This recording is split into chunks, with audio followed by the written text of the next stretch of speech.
The people who are holding you back are almost certainly not trying to.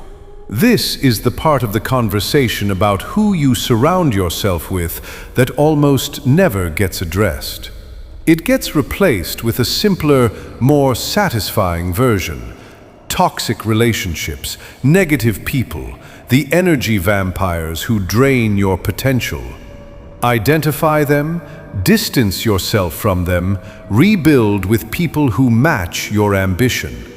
The formula is clean. The diagnosis is wrong, or at least incomplete.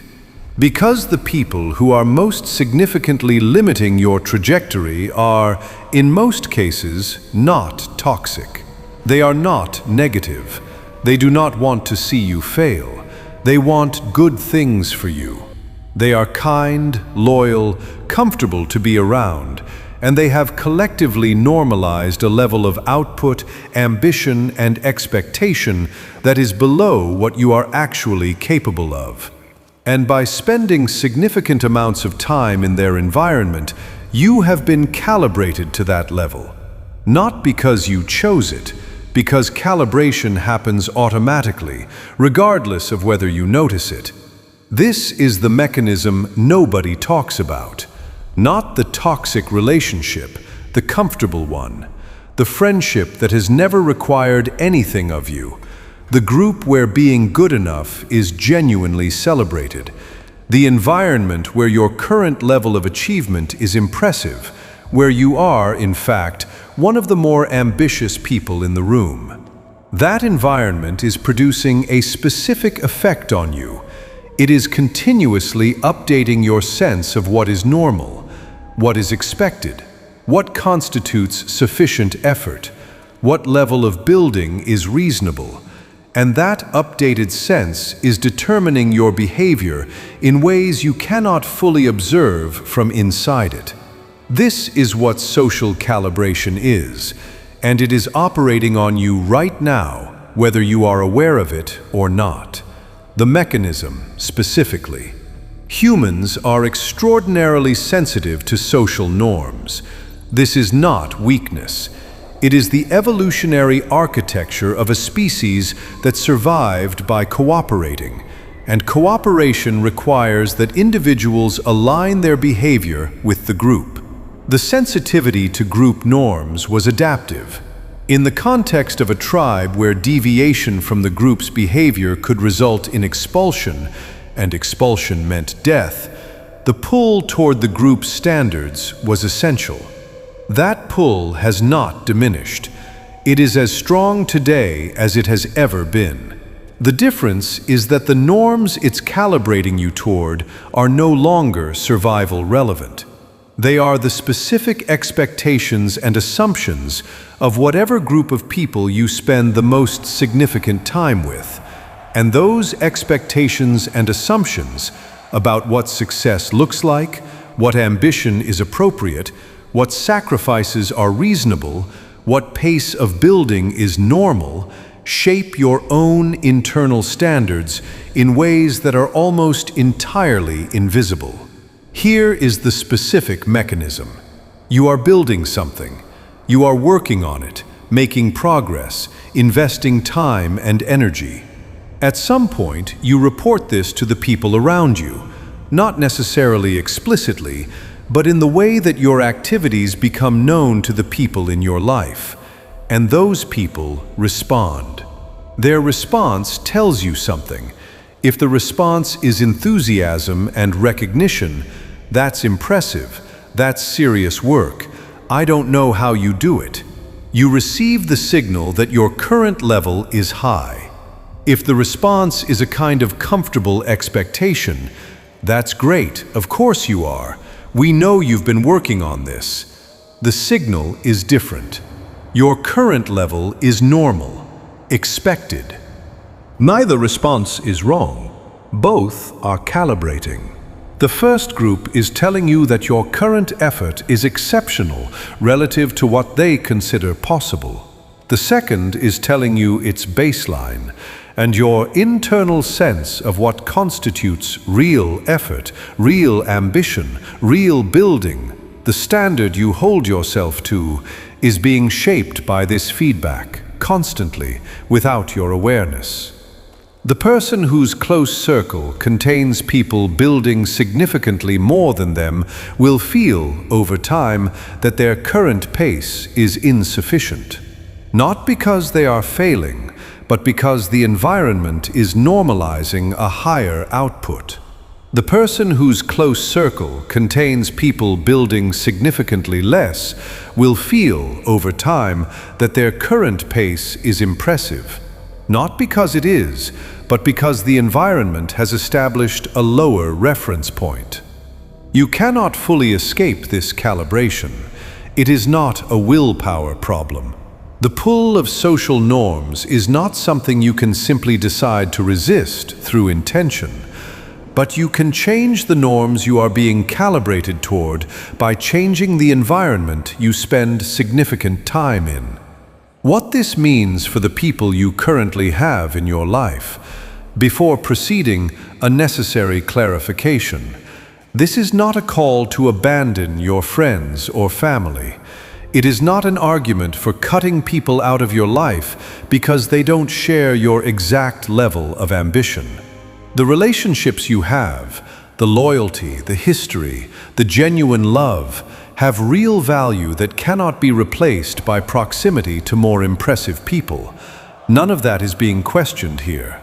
What is being questioned is the assumption that the people you currently have in your life are sufficient for the trajectory you say you want. Sufficient for your happiness, yes. Sufficient for your well-being, almost certainly. Sufficient as the primary source of calibration for what you are capable of building. This is a different question, and the honest answer for most people is no. The people who matter to you most are not the problem. The problem is allowing the casual norms of those relationships, the implicit standards, the shared assumptions about what constitutes real ambition, to be the primary standard against which you measure your own effort. The person who loves you and wants good things for you is not the same person as the person who sees clearly what you're capable of building and demands, by their own example, by their own level of output, that you meet it. You can have both, but you need both. The specific cost of the wrong calibration. Most people do not feel the cost of miscalibration directly. It is not a sharp pain. It is a slow drift. The ambition you had at 20, when the future was entirely open and the comparison set was wider, that ambition was calibrated to a broader reference group. The world, in a sense, was your comparison. Over time, as your social circle settled, the comparison set narrowed. The standard you measure yourself against became the people immediately around you, and the people immediately around you, like you, settled into lives of reasonable achievement. The specific cost is potential that disappears without ever being lost in a single moment. No dramatic failure, no clear point of giving up, just a very gradual reduction in what you expect of yourself because your environment has been continuously recalibrating downward for years. You are still achieving, you are still working, you are just working toward a standard that has drifted below what you were originally capable of, calibrated there by years of immersion in an environment that has normalized something less. This is why people in their 40s look back at what they thought they would build and feel the gap between that and what actually happened. Not because they failed, because they drifted. The drift was environmental. The correction would have been environmental, but nobody told them to treat their environment as a strategic input into what they were going to become. What to actually do about it? The answer is not the abrupt replacement of your existing relationships. It is the deliberate addition of relationships that calibrate differently.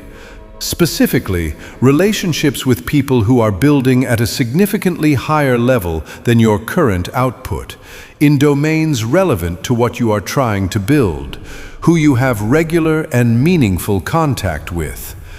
These relationships do not have to be friendships in the conventional sense. Mentors, colleagues, communities built around specific types of ambitious work. Online relationships that contain real accountability and real exchange.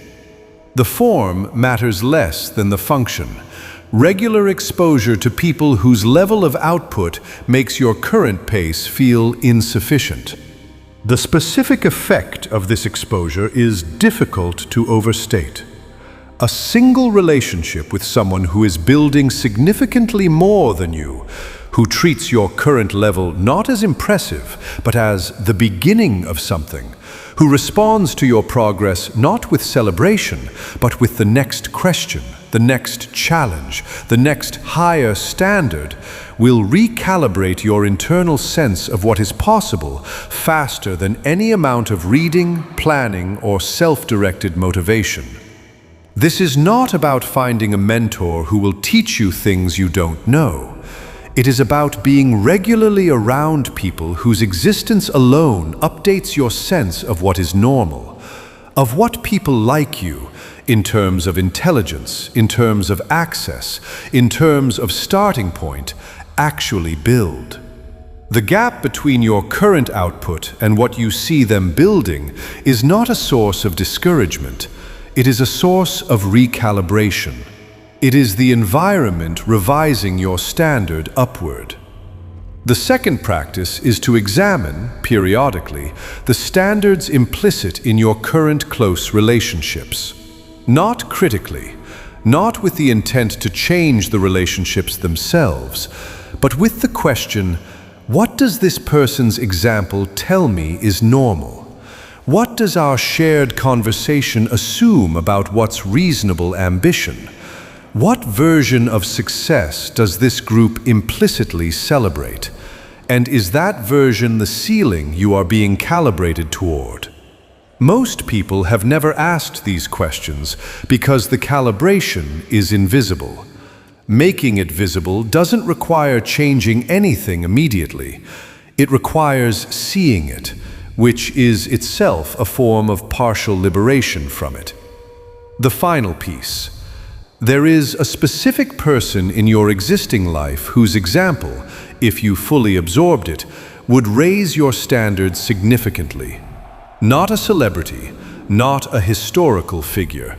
Someone you actually know or know of, who is operating at a level that makes your current pace feel like the beginning of something rather than a reasonable destination.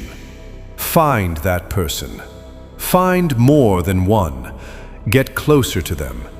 Not for networking, not for what they can give you, for what their existence does to your sense of what is normal. The environment you are in is calibrating you right now toward the standards of the people you spend the most significant time with. The question is whether those standards are the ones you want to be calibrated toward. You cannot fully escape this pull. You can choose which direction it pulls you.